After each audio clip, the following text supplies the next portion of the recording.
la procédure accélérée et sur le fond. Après quoi, et surtout qu'on a la chance que les avocats sont connectés aujourd'hui parce qu'on ne sait pas. Alors, si on doit sur la connexion, rien ne nous garantit que demain, la connexion sera bonne. Donc, la connexion ne peut pas être considérée comme un motif de renvoi.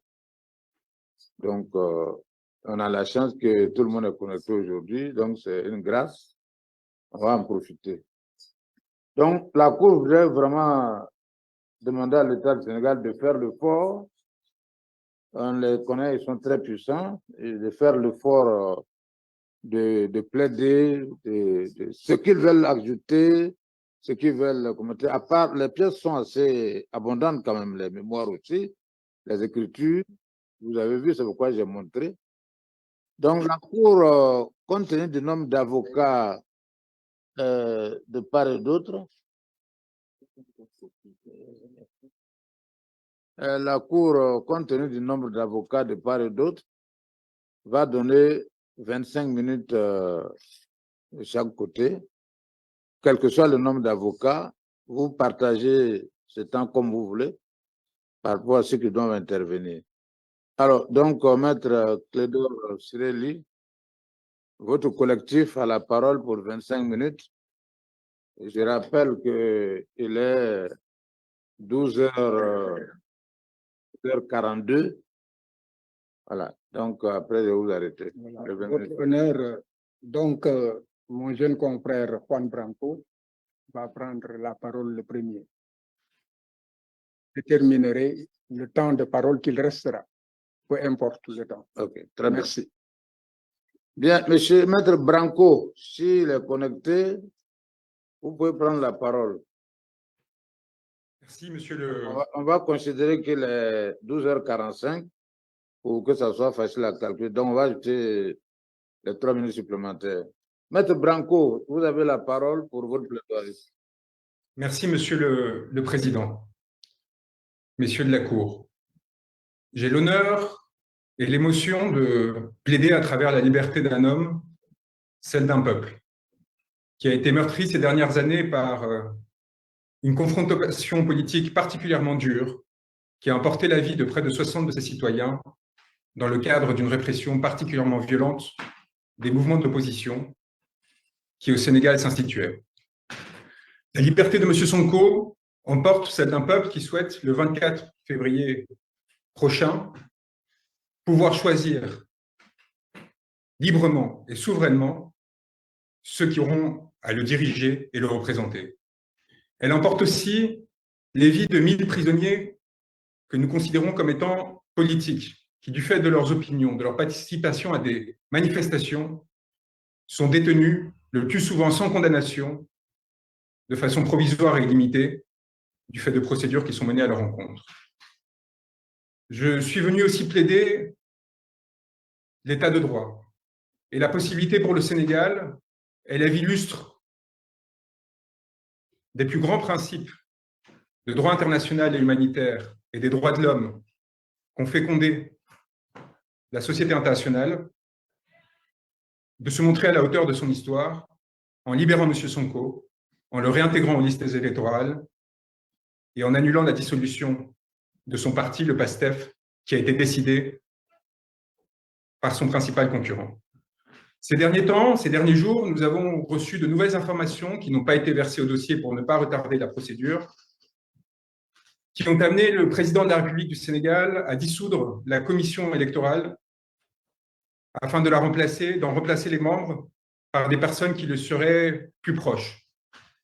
M. Macky Sall l'a décidé parce que la Sénat, cette commission électorale, avait enjoint la Direction générale des élections à réintégrer M. Sonko dans les fichiers électoraux et lui permettre de participer à ces élections. La Sénat l'avait fait parce qu'un tribunal, le tribunal de Ziguinchor, avait eu le courage, dans un contexte d'intense répression,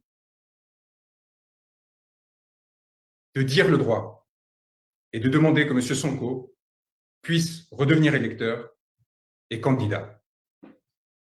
La Direction générale des élections, sur instruction ministérielle, s'y est opposée. La Sénat l'a enjoint elle a été dissoute. C'est aujourd'hui dans ces circonstances que nous avons à plaider devant vous et à demander à la Cour communautaire d'intervenir afin de s'assurer que ces violations des droits fondamentaux de M. Sonko, mais encore une fois, à travers lui, de l'ensemble du peuple sénégalais, s'arrêtent. L'urgence nous apparaît manifeste et évidente. La nécessité de se prononcer en référé, en procédure accélérée également. Nous sommes à quelques semaines de la déclaration par le Conseil constitutionnel des listes de candidatures qui vont permettre à certaines personnes de se présenter à l'élection de février 2024. Sans votre décision, messieurs de la Cour, il sera impossible à M. Sonko de se présenter. Cette urgence est aussi manifeste pour des questions humanitaires, car au-delà de la question politique et de la préservation des droits fondamentaux du peuple sénégalais, se trouve le destin et le corps d'un homme pris dans une lutte qu'il n'a pas recherchée ni souhaitée, détenu arbitrairement suite à des accusations fallacieuses, empêché d'aller et venir, empêché de s'exprimer, et dont la condition physique est particulièrement précaire. M. Sonko a eu le courage, en effet, de faire 2 grèves de la faim. La première l'a porté au bord de la mort. Le 17 août 2023, un certificat médical établissait que celui-ci tombait dans un coma profond, avec un coefficient de Glasgow de 3 sur 15, lui laissait 7% d'espérance de vie. Il a survécu, messieurs de la Cour. Il a survécu, et quelques semaines plus tard, pourtant, il a eu le courage à nouveau pour protester non seulement de sa condition, mais également de celle de détenues femmes, dont Falla Fleur, elles aussi détenues pour des motifs politiques. Pour protester de leur détention, il a à nouveau participé à cette grève de la faim, ce qui l'a amené à perdre connaissance et à se retrouver dans l'impossibilité de tenir des propos cohérents, comme l'a attesté là encore non seulement un certificat médical, mais le directeur de l'administration pénitentiaire lui-même dans un courrier qui a été adressé à Madame la ministre de la Justice.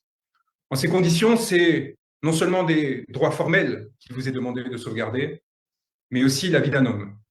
La vie d'un homme qui s'est engagé et qui, avec beaucoup de courage, dénonçant la corruption qui gangrénait une partie de l'État dans lequel il s'était formé, a décidé de s'engager politiquement pour lutter pour les droits de son peuple et pour leur souveraineté. Il apparaît que, au sein du contexte actuel, dans les institutions sénégalaises, nous avons été l'objet d'un certain nombre de mesures qui nous ont empêchés de défendre M. Sonko, qui ont empêché à M. Sonko de faire respecter le droit et qui enfin aujourd'hui menacent, au-delà de sa situation et de ses circonstances, la stabilité du pays dans son entier.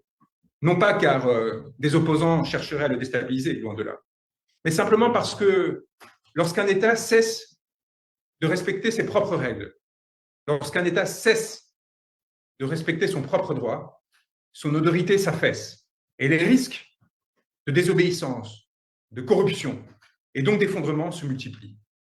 En faisant autorité, votre Cour, par sa décision, et en le faisant à court délai, de façon à s'assurer que la compétition électorale du 24 février 2024 puisse se dérouler en respectant les droits de chacun, la Cour peut-être participera à sauver un État qui ne mérite pas cet effondrement et dont l'effondrement déstabiliserait lourdement la région et bien au-delà le continent. Je vous remercie donc, et je veux remercier la Cour sincèrement de la diligence avec laquelle elle a accepté de recevoir la requête que nous avons préparée avec notre estimable confrère Clédor Cirelli, et nous espérons et nous vous prions d'entendant ces mots, prendre les décisions qui s'imposent, permettre à M. Sonko d'être libéré sans craindre qu'il vous soit reproché une quelconque partialité ou ingérence, car c'est au contraire pour s'assurer de la neutralité et d'impartialité du processus électoral que nous avons décidé de vous saisir. C'est donc encore une fois, et pour achever, avec honneur, avec émotion, que pour la première fois devant cette Cour estimable, il vous est prié, au nom du peuple sénégalais, de rendre à M. Sonko ses droits, sa liberté. Je vous remercie, Monsieur le Président. Merci, Maître Branco. Maître Clédor Cirelli. Vous avez encore 15 minutes, hein, que je vois.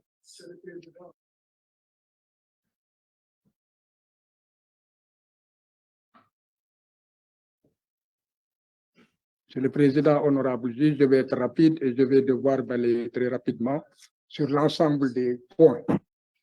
En connaissant en fait la pratique de la Cour et des exigences, je vais d'abord sur le premier point, sur les exceptions. Monsieur le Président, ils ont soulevé des exceptions préliminaires relativement à la recevabilité. Je rappelle à ce point les articles 9, 4. CEDEAO daal leen tënkal li nga xam ni it moo la met Clédor Juan